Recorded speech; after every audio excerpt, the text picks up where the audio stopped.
তোমরা কেন বলনি টনিকে নিয়ে মেসেঞ্জারে ঘুরতে যাচ্ছি? কেন আঙ্কেল, মেসেঞ্জারে কি এমন আছে?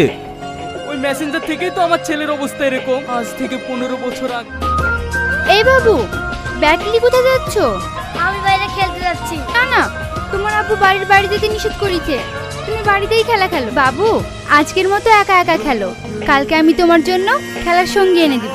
কাকে লিখে দিব? আমারই মেয়ে সালমাকে। যাও তুমি খেলা খেলো।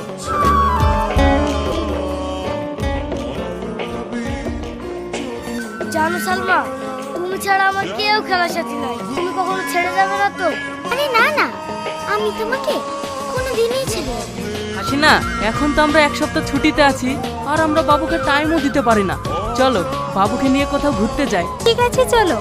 আমি অনেকদিন পাহাড় দেখিনি। কি হলো পাপ্পা, তোমার মন খারাপ কেন? আমি সালমাকে রেখে যাবো না। ও ছাড়া আমার খেলার সাথী কেউ নাই। কে বলেছে সালমাকে রেখে যাব? আমরা সালমাকেও নিয়ে যাব। লিয়া, সালমাকে তাড়াতাড়ি রেডি করে দে তো। ঠিক আছে।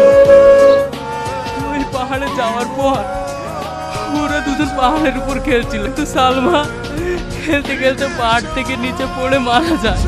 সেই থেকে আমার টনি এইরকম হয়ে গেছে। সরি আঙ্কেল, এটা তোমরা জানতাম না। এরকম হলে দ্বিতীয়বার হবে না। কি আর হবে, যা হবার তো হয়ে গেছে। আমার ছেলে মনে আর ভালো হবে না। আমার একটা ভালো চেনা জানা ডাক্তার আছে, ওইখানে নিয়ে গেলে হয় না? অনেক ডাক্তারই তো দেখেছি, চলো লি যাই, ভালো হয় কিনা। আপু, তুমি আমাকে সালমার কাছে নিয়ে যাবো বলি তুমি আমাকে এখানে নিয়ে আসবে কেন?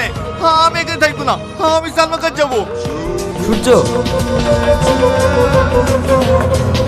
না, এই সালমা, এই সালমা, এই সালমা। দেখুন, আপনার ছেলের যে কন্ডিশন, ওকে ওর মতো থাকতে দিতে হবে। আমি যে মেডিসিনগুলো লিখে দেবো ওগুলো কন্টিনিউ চলবে।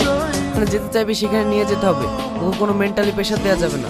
ঠিক আছে ডাক্তারবাবু, ও সুস্থ হোক, আমি ওকে ওর বন্ধুদের সঙ্গে পাঠিয়ে দেবো।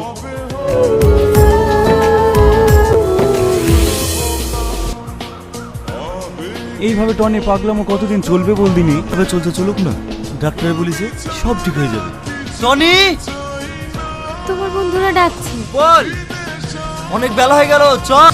না আমি যাব না, তোরা যা, আমি পরে যাব। ওরা বারবার ডাকছে, চলো। ঠিক আছে চলো।